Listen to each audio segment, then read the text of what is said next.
ప్రభుత్వాలు మహిళా సాధికారత గురించి మాటలు చెప్పినా వాటి అమల్లో లోపిస్తున్నాయని ఏఐఎస్ఎఫ్ జాతీయ కార్యదర్శి శివారెడ్డి ఆరోపించారు. 2024 అధికారంలోకి వచ్చిన ప్రభుత్వం అమ్మాయిల రక్షణ 100% విద్య అందిస్తామని హామీ ఇచ్చినా వాస్తవ పరిస్థితులు అందుకు భిన్నంగా ఉన్నాయని తెలిపారు. 33% రిజర్వేషన్ బిల్లు ఇప్పటికీ అమలు అవడం లేదని ఈ విషయంలో మాజీ ఏఐఎస్ఎఫ్ నాయకుల పోరాటాన్ని గుర్తు చేశారు. అఖిల భారతీయ విద్యార్థి సమైక్య రాష్ట్ర మహిళా కన్వెన్షన్ హన్మాపేట దాసరి నాగభూషణ భవన్ లో ఘనంగా నిర్వహించబడింది. రాష్ట్రంలోని 26 జిల్లాల నుండి వచ్చిన మహిళా విద్యార్థులు ఈ కార్యక్రమంలో పాల్గొన్నారు. ఈ సందర్భంగా జాతీయ కార్యదర్శి శివారెడ్డి, జాతీయ కౌన్సిల్ సభ్యురాలు మాట్లాడుతూ స్వాతంత్ర్య పోరాటంలో విద్యార్థుల పాత్ర అపూర్వమని, ప్రత్యేకించి కెప్టెన్ లక్ష్మి ఆధ్వర్యంలోని ఇండియన్ నేషనల్ ఆర్మీ, అరుణా జారీ వంటి వీర మహిళలు ఉద్యమాల్లో కీలక పాత్ర పోషించారని గుర్తు చేశారు. ప్రస్తుతం మహిళలపై వివిధ స్థాయిల్లో దాడులు, సామాజిక అణచివేత జరుగుతుందని వారు ఆందోళన వ్యక్తం చేశారు. ప్రభుత్వాలు మహిళా సాధికారత గురించి మాటలు చెప్పినా వాటి అమలు లోపిస్తున్నాయని విమర్శించారు. 2024 అధికారంలోకి వచ్చిన ప్రభుత్వం అమ్మాయిల రక్షణ 100% విద్య అందిస్తామని హామీ ఇచ్చినా వాస్తవ పరిస్థితులు అందుకు భిన్నంగా ఉన్నాయని తెలిపారు.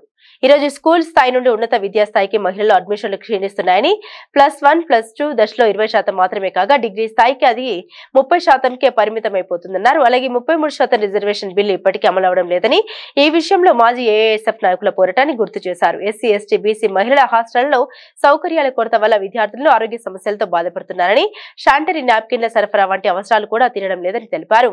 కేరళలో పీజీ విద్యార్థులకు ప్రసూతి సేవలు అందిస్తున్నట్లు ఉదాహరణగా పేర్కొన్నారు. అఖిల భారతీయ విద్యార్థి ఫెడరేషన్ ఏఐఎస్ఎఫ్ రాష్ట్ర స్థాయి విద్యార్థుల సమ్మేళనం ఈరోజు విజయవాడ దాసరి నాగభూషణ భవన్ నందు కూడా నిర్వహించుకోవడం జరుగుతుంది. ప్రధానంగా భారతదేశ స్వతంత్ర పోరాటంలో మొట్టమొదటిగా పాల్గొని ఈ భారతదేశ విముక్తి కోసం పెద్ద ఎత్తున పోరాటం చేసిన విద్యార్థుల్ని సమీకరించి పాల్పంచుకున్న ఏకైక విద్యార్థి ఫెడరేషన్ ఏఐఎస్ఎఫ్. అందులో ముఖ్యంగా ఈరోజు ఇండియన్ నేషనల్ ఆర్మీకి నాయకత్వం వహించి కెప్టెన్ లక్ష్మీ సెహగల్ ఏఐఎస్ఎఫ్ ద్వారా వేలాది మంది విద్యార్థులను సమీకరించి ఆ రోజు స్వాతంత్రోద్యమంలో పాల్పంచుకోవడం జరిగింది. అదేవిధంగా అరుణ అసఫ్ అలీ ఢిల్లీ కేంద్రంగా పెద్ద ఎత్తున క్విట్ ఇండియా ఉద్యమంలో పాల్గొని ఆ రోజు పోరాటంలో పాల్గొనింది. ప్రముఖ చరిత్రకారిణి ప్రమిల్లా తాఫర్ గారు భారతదేశం యొక్క చరిత్రని, ఔన్నత్యాన్ని ఈ రోజుకి కూడా అటువంటి మేధావులు, ప్రపంచకారిని, ఈ దేశ స్వాతంత్రోద్యమంలో పాల్పంచుకున్న నాయకులు పనిచేసినటువంటి ఏఐఎస్ఎఫ్లో ఈరోజు ఉన్నటువంటి మహిళల మీద పెద్ద ఎత్తున దాడులు జరుగుతూ ఉన్నాయి, సామాజిక అణచివేత జరుగుతోంది, వివక్ష జరుగుతూ ఉంది, లింగ అసమానతలు జరుగుతూ ఉన్నాయి. వీటి అన్నిటి కోసం పెద్ద ఎత్తున కూడా ఈరోజు ప్రభుత్వాలు కొన్ని రకాల పథకాలు తీసుకొస్తున్నారు, కానీ వాటిని అమలు చేయడంలో పూర్తిగా విఫలమవుతున్నారు. 2014లో బేటీ బచావో బేటీ పడావో అని చెప్పారు. ఈ భారతదేశంలో అమ్మాయిలను రక్షణ కల్పిస్తాం, వాళ్ళని ఉన్నతంగా తీర్చిదిద్దాం, వాళ్ళకి కావాల్సినటువంటి కింది స్థాయి నుంచి పై వరకు కూడా పూర్తి స్థాయి 100% ఎడ్యుకేషను వాళ్ళకి కల్పించే పథక ప్రభుత్వాలు చేస్తాయన్నారు. మరి భారతదేశంలో ఈరోజు స్కూల్ విద్యా విధానం నుంచి +1, +2కి వెళ్ళేసరికి 20% అడ్మిషన్స్ ఈరోజు మహిళల్లో తగ్గిపోతున్నారు. ఉన్నత విద్యకు వచ్చేసరికి కేవలం 30%కి ఈరోజు మాత్రమే వాళ్ళు ఉన్నత విద్య అభ్యసించే పరిస్థితికి ఈరోజు మహిళలు ఉన్నారు. కానీ ప్రభుత్వాలు మహిళా సాధికారత అంటున్నారు, మహిళల్ని విద్యారంగంలో అన్ని ఉపాధి అవకాశాల్లో కూడా కల్పిస్తామంటారు. కానీ ఎక్కడ కూడా రిజర్వేషన్లు 33% రిజర్వేషను ఏఐఎస్ఎఫ్ మాజీ నాయకులు గీతా ముఖర్జీ గారు పెద్ద ఎత్తున పార్లమెంట్లో పోరాటం చేసి బిల్లు పెట్టినా కూడా నేటికి 33% రిజర్వేషన్ అమలు కావడం లేదు. అందుకోసం ఇవే కాకుండా ముఖ్యంగా బాలయోగి, కస్తూరిబా ఉన్నటువంటి ఎస్సీ, ఎస్టీ, బీసీ మహిళల హాస్టల్స్లో కూడా ఈరోజు విద్యార్థులను సరైనటువంటి భోజన వసతులు లేకపోవడం వలన ఈరోజు వాళ్ళకి ఉన్నటువంటి రోజుకి 2500 క్యాలరీల శక్తి కావాలన్నా కూడా వాళ్ళకి ఈరోజు లేకపోవడం వల్ల రక్తహీనతతో బాధపడుతున్నారు. శానిటరీ నాప్కిన్స్ అంటున్నారు, వాటిని ఎక్కడో ఫ్రీగా ఇచ్చడం లేదు. ఈరోజు కేరళ రాష్ట్రంలో ప్రసూతి సెలవులు కూడా ఈరోజు పీజీ చేస్తున్న స్టూడెంట్స్కి ఇస్తున్నారు.